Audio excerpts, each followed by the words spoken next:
सरकार जिस प्रकार से जो कानूनी नोटिस भेज रही है आंदोलनकारियों को, मतलब क्या है इसकी कानूनी पेचीदियाँ? नहीं, देखिए, जो नोटिस आ रहे हैं वो अधिकतर नोटिस वो आ रहे हैं अंडर सेक्शन 160 और 91 के। ये इन्वेस्टिगेशन ज्वाइन करने के लिए है कि केस उन्होंने एफआईआर नंबर दे रखा है, उसके सेक्शन दे रखे हैं, किस थाने में है, कौन इन्वेस्टिगेशन कर रहा है वो दे रखा है। तो ये नोटिस लगातार आ रहे हैं और इसमें जो एक साजिश मुझे नज़र आ रही है कि जितने भी ट्रैक्टर आए या जितनी भी गाड़ियाँ आई, ऐसा नहीं कि ट्रैक्टर बाकी किसी की गाड़ी भी हो, उनको भी नोटिस लगातार ये भेजे जा रहे हैं। और मैं जहाँ तक समझ पा रहा हूँ, जब मैं आया था उस दिन तो मेरी गाड़ी की भी उन्होंने फोटोग्राफी की। जितनी भी गाड़ियाँ हैं जो आई है, वहाँ पे डाबर फैक्ट्री के सामने ही जो बैरिकेड लगा रखा था वहीं पे कैमरा पुलिस ने लगा रखा। तो जो गाड़ियों के नंबर उसमें जो आते गए, जितनी भी गाड़ियाँ, मुझे लगता है उन सभी को नोटिस जाएंगे धीरे धीरे करके, चाहे जितनी भी हों वो। तो ये एक बड़ी साजिश है, क्योंकि आप ज़्यादा से ज़्यादा उनको ले सकते हैं जो अगर इसमें कहीं इन्वॉल्व हो, पर आप किसी को भी, या खड़े हुए भी जो ट्रैक्टर वगैरह थे उनके भी नंबर लेके पुलिस ने ये सारी सब चीज़ें की हैं। तो भेज रही है नोटिस जो है, और नोटिस से भी ज़्यादा कई जगह ये कर रही है कि पुलिस वाले बहुत सारी संख्या में जाते हैं और जाके उन लोगों को, अगर नोटिस ही भेजना तो एक आदमी दे सकता है, जैसे मेरे पास डाक से आया नोटिस तो ऐसे भी जा सकता है, लेकिन पुलिस वहाँ जा रही है तो इसका मतलब साफ है कि पुलिस एक तो अपमानित करने जा रही है लोगों को और दूसरा अरेस्ट करने जा रही है। इन्वेस्टिगेशन से कोई उसका लेना देना नहीं है। तो अब इसमें क्या हो सकता है, क्या कानूनी? देखिए, दो तरीके हैं इसमें जो है। एक तो ये है भाई, अगर किसी भी, ये एक साधारण रूल है, अगर कोई भी केस है उसके विषय में पुलिस इन्वेस्टिगेशन कर रही है तो हर व्यक्ति को पुलिस की इन्वेस्टिगेशन में उसको साथ देना चाहिए, सपोर्ट करना चाहिए। हमें भी कोई दिक्कत नहीं है, ये जितने भी लोग हैं पुलिस की इन्वेस्टिगेशन में उसको सहयोग करने के लिए सब तैयार हैं। लेकिन आशंका जो इस बात की है, जिस तरह से ये 2-3 उदाहरण आए हैं कि इतनी पुलिस फोर्स लेके आप किसी के घर पे पहुंच गए, नोटिस दे के आ रहे हैं, तो नोटिस देने का मतलब नहीं है, मतलब है कि आप गिरफ्तार कर रहे हैं। इस बात की संभावना है कि अगर कोई जाएगा वहाँ पे थाने में या क्राइम ब्रांच में, जहाँ भी हो सकता है वो वहाँ पे वो लोगों को जो है इसके बहाने, इन्वेस्टिगेशन के बहाने बिठा लें और अरेस्ट कर लें और अरेस्ट करके जेल भेज दें। वो एक थोड़ी सी आशंका है, हालांकि करना नहीं चाहिए, क्योंकि कानून में कहीं भी ये नहीं लिखा है कि पुलिस शैल अरेस्ट, यानी पुलिस अरेस्ट करेगी ही। पुलिस में लिखा है कानून में पुलिस में अरेस्ट, पुलिस अरेस्ट कर सकती है। और अरेस्ट करने का जो है वो उस समय होता है कि लगे कि ये व्यक्ति भाग जाएगा, इन्वेस्टिगेशन में कोऑपरेट नहीं करेगा, इन्वेस्टिगेशन में किसी तरह का सहयोग नहीं देगा, उस स्थिति में गिरफ्तार करने की बात है। अन्यथा पुलिस को अरेस्ट करने की ये पावर नहीं है कि वो करेगी ही अरेस्ट। पर क्योंकि इस सारे मामले में सरकार के खिलाफ लड़ाई है, गृह मंत्रालय पूरी तरह से इन्वॉल्व है और गृह मंत्रालय के षड्यंत्र के तहत ही 26 तारीख का जो कुछ हुआ वो सब हुआ है, तो वो डायरेक्ट कर रहा है। और दिल्ली पुलिस जो है, क्योंकि गृह मंत्रालय के सीधे अंडर में है, दिल्ली गवर्नमेंट के अंडर में नहीं है, इस बात की संभावना है कोई जाएगा तो उसे बैठा लेंगे।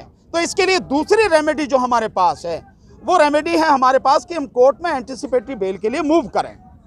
एंटीसिपेटरी बेल हो सकता है हमें मिल भी जाए, हम कोर्ट से यही कहेंगे भी हमें इन्वेस्टिगेशन ज्वाइन करने में कोई प्रॉब्लम नहीं है किसी भी तरह की, हम पूरा सहयोग करेंगे इन्वेस्टिगेशन में पुलिस को। लेकिन ऐसा नहीं होना चाहिए कि शंका इस बात की कि गिरफ्तार कर लें तो गिरफ्तार ना करें, हमें उससे हमें प्रोटेक्शन दिया जाए। तो हम ये कोर्ट में मूव भी कर सकते हैं, देखेंगे सारे साथी बैठ के कि कौन सा जो तरीका जो है ठीक रहेगा, कौन सा कदम ज़्यादा कारगर रहेगा, उस हिसाब से बात करेंगे। सरकार से हाई कोर्ट ने पूरे मामले में हस्तक्षेप करने से इनकार कर दिया है और पुलिस जो है वो सरकार के दबाव में काम कर रही है, तो न्याय की उम्मीद कहाँ बचती है? नहीं, हाई कोर्ट ने नहीं, सुप्रीम कोर्ट ने। इसलिए मैंने अभी जो बताया आपको मंच से जो बताया, क्योंकि सुप्रीम कोर्ट ने इसमें हस्तक्षेप 26 तारीख के सभी मामलों में हस्तक्षेप करने से मना कर दिया है। इसलिए दिक्कत थोड़ी ज़्यादा है कि जब सुप्रीम कोर्ट ही मना कर रही है तो एक तो मान के चलिए कि आपको सुप्रीम कोर्ट से तो रिलीफ मिलेगा नहीं, रह गया हाई कोर्ट। पर जब सुप्रीम कोर्ट मना कर रही है तो एक संभावना यह भी है कि रिलीफ हाई कोर्ट से भी नहीं मिलेगा। तो हमारे पास जो ऑप्शन है कि पहले हम इन्वेस्टिगेशन ज्वाइन करने की बात करें, अगर लगता है शंका जिसकी संभावना हो सकती है तो हम कोर्ट भी जा सकते हैं, पहले कोर्ट जाएं, सेशन कोर्ट, एंटीसिपेटरी बेल की मांग करें, वहाँ मिल जाए तो सो फार सो गुड, बहुत अच्छी बात है। नहीं मिलती है तो हम हाई कोर्ट में रिट भी फाइल कर सकते हैं। लेकिन इस बात की कोई गारंटी नहीं, इस बात की कोई संभावना नहीं है कि हाई कोर्ट में रिट फाइल करें तो रिलीफ वहाँ से मिल ही जाएगा।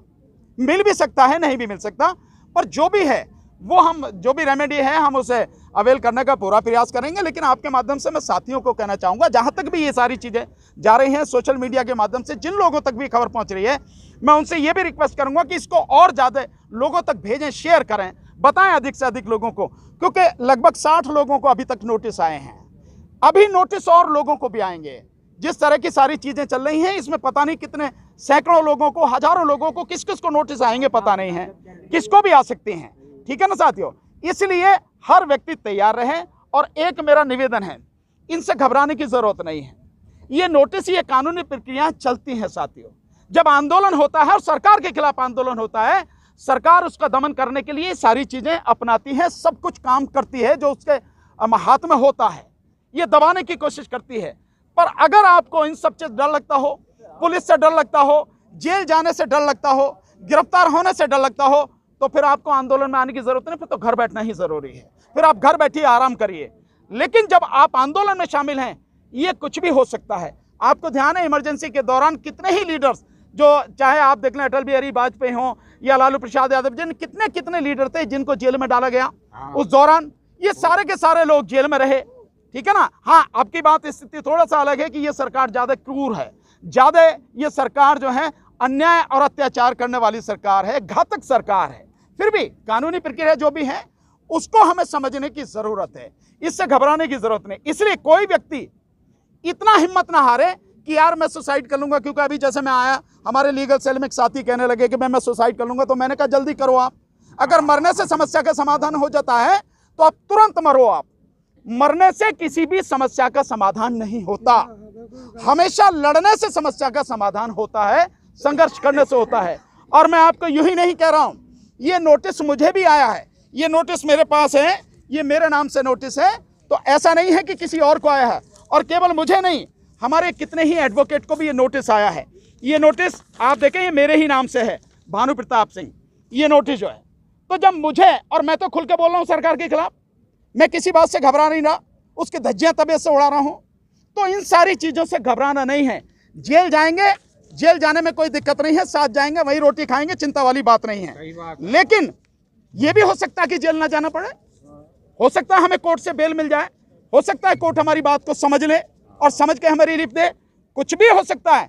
लड़ने से पहले मरने की बात करना, मैं समझता हूं इससे बड़ी कायरता कोई नहीं होगी। और जो व्यक्ति ये सोचता है कि वो व्यक्ति आत्महत्या करेगा, उससे पहले ये सोचना चाहिए, आत्महत्या की सोचने से पहले, कि तुम्हारे बाद जो तुम्हारा परिवार रह जाएगा, तुम्हारे बूढ़े माँ बाप, तुम्हारे भाई बहन, तुम्हारे बच्चे, तुम्हारी पत्नी, ये जो लोग रह जाएंगे, इनकी जिंदगी कैसे बीतेगी, इन पर क्या गुजरेगी, इसको भी सोचना जरूरी है। अगर उस सब के बाद भी लगता है कि जब सारे मेरे परिवार जाए भाड़ में, मैं तो सुसाइड कर रहा हूं, मेरी समस्या का अंत हो, तो मैं यही कहूंगा जितनी जल्दी हो सके सुसाइड करो, कोई चिंता वाली बात नहीं। वकील साहब, एक आखिरी सवाल चलते चलते, सुप्रीम कोर्ट के पर ऐसी क्या मतलब मजबूरी है कि उसने इस पूरे मामले में हस्तक्षेप करने से इनकार कर दिया? नहीं, मैं नहीं जानता कि क्या मजबूरी है, लेकिन मैं उसका गैस जो कर सकता हूं वो इस तरह से कर सकता हूं, क्योंकि जब पुलिस सुप्रीम कोर्ट के पास गई थी 26 तारीख के लिए कि भाई इसको परमिशन न दी जाए, इसको रोका जाए, तो कोर्ट ने मना कर दिया था कि भाई ये पुलिस का मामला है, ये शासन प्रशासन का मामला है, इसमें हम हस्तक्षेप नहीं करेंगे। क्या पुलिस को हम उसकी ड्यूटी बताएं? तो हो सकता है कोर्ट इस बात को लेके कि कल तो हमने कह दिया कि ये पुलिस का काम है, और आज हम इस पे जो है रोक लगाने लगे, तो फिर कल पुलिस ये भी कहेगी कल तो कह दिया था आपने कि आप अपने आप हैंडल करो, और अब आप इससे क्यों लगा रहे हैं, आप रोक क्यों लगा रहे हैं, बेल क्यों दे रहे हैं। हो सकता है ये चीज़ें दिमाग में हो, मैं पक्का नहीं कह सकता हूं कि क्या स्थिति है, पर मुझे ऐसा लगता है कि वो बात उनके दिमाग में होगी, इसलिए उसने हस्तक्षेप करने से मना किया है। लेकिन चाहे कोर्ट हस्तक्षेप करने से मना करे, हमारे कानून भी तो आप देख ही रहे हैं, जिसमें कोर्ट ने उनको खारिज करना चाहिए था लेकिन नहीं किया, उसमें भी जो कमेटी बना दी उसने संशोधन की बात कर रही है, केवल स्टे दिया है, जबकि खारिज करने थे वो कानून। तो कोर्ट तो तब भी वही काम कर रही थी। मैं समझता हूँ कोर्ट से हमें बहुत ज़्यादा इस तरह का उम्मीद रखनी भी नहीं चाहिए, पर जो भी कानूनी प्रक्रिया है, जो भी न्यायिक प्रक्रिया है, हम उसका पालन करेंगे, उसके हिसाब से चलेंगे। पर सबसे फिर यही कहूँगा, घबराने की ज़रूरत नहीं है, डरने की ज़रूरत नहीं है, संघर्ष करेंगे, संघर्ष करते आए हैं, अपने बच्चों के भविष्य के लिए हम लड़ रहे हैं, आगे भी उस लड़ाई को हम जारी रखेंगे जब तक हम लड़ाई जीत नहीं जाएं। हाँ, एक बात मैं जरूर कह सकता हूं, कोई भी व्यक्ति परेशान ना हो, मुकदमे चलते हैं। मैं आपको एक उदाहरण अपना बताता हूं, मेरे खिलाफ एक और मुकदमा हुआ था, पता नहीं मैंने आपको बताया नहीं, मुकदमा हुआ था मेरे खिलाफ, 5 साल बाद सरकार ने अपने आप वापस ले लिया मुकदमा। ये सब चीजें चलती हैं, राजनीतिक और सामाजिक आंदोलन का अभिन्न अंग है।